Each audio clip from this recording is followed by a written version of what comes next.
Don't forget to do the gentlemanly thing and subscribe to the channel.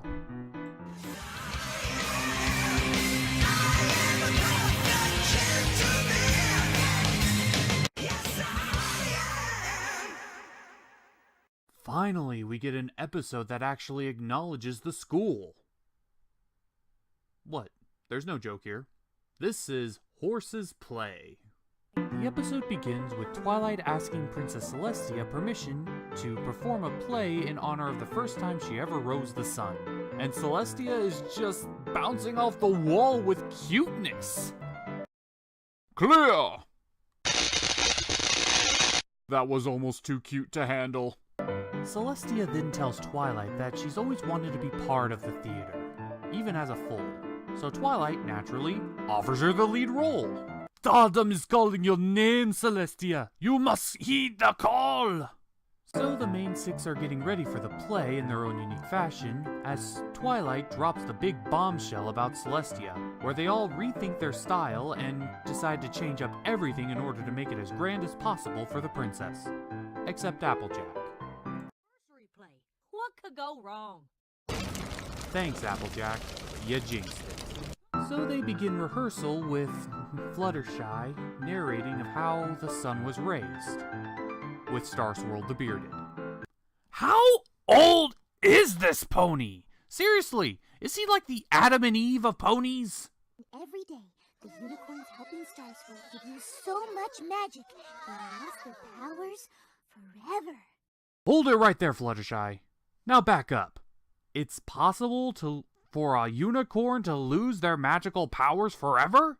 You can't drop a bombshell like that and expect to move on. What the hell? And what makes it worse is that this was a ritual practice between 5 other ponies. That means 5 unicorns a day were losing their magical power. How is magic even still a thing with them? So when it's time for Celestia to get on stage, she bombs it. It is time for a new day in Equestria. Okay then, Celestia is a bad actor. I wonder who could have ever possibly called that. Realizing that Princess Celestia has absolutely no acting experience or talent, they decide that the best course of action is to completely cancel the play. That sounds like a very dangerous idea that could very easily backfire. Well, when Rainbow Dash completely makes that plan obsolete, they do the next best thing. Gives Princess Celestia coaching lessons. Well, that's actually not a bad idea. Unfortunately, she takes everything at face value. It's almost as if Celestia doesn't even know how to read a room. And sadly, I can relate to her more because of this. Well, it's curtain call, and Celestia hasn't improved. And on top of everything else that's been going wrong, Twilight eventually loses it. And of course, Celestia's within earshot. Hurt that her student wasn't honest with her from the beginning, Celestia flies off in a huff. And Twilight pursues her. And of course, it's up to Spike to stall the show, while Twilight fixes things. Because of course Spike gets the shaft again. So we pretty much know what happens from here. Twilight apologizes, Celestia forgives her, they have a chat and heart to heart, and then Celestia says this. No, but I am a princess. Oh, I see. So if anyone says anything bad about your performance, you're gonna behead them. Of course! Wow, that joke got really dark. So when the crowd becomes too violent for Spike to control, Princess Celestia and Princess Twilight come in and save the day. Bad news. This play is officially a disaster. Fortunately, I know a thing or two about how to deal with those. Why the fuck you lying? Why you always lying? So under Celestia's direct supervision, they manage to get everything they need in order to perform a proper play, with a few hecklers in the audience. Don't worry, Princess Celestia, we're professional heckler handlers. So the play is a success, we get the moral of the day, and Celestia shows that she's not as bad of an actress as we originally thought.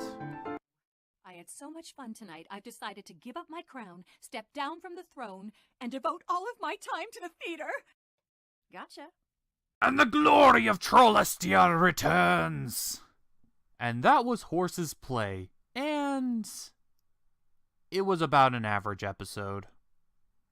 Honestly, the only thing that made this episode really stand out was Princess Celestia. But honestly, put almost any other non-fan favorite character in Celestia's role, and the conflict would have been solved much quicker.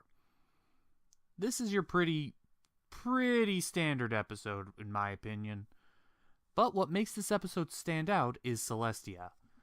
This would probably make her third episode where we actually got to see who Celestia really is underneath all that royal glamour, and I am happy to see that.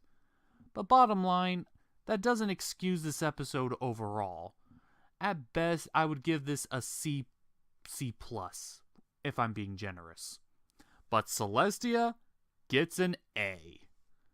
So, with that being said, I'm the Cartoon Gentleman, and I brought you Organized Chaos.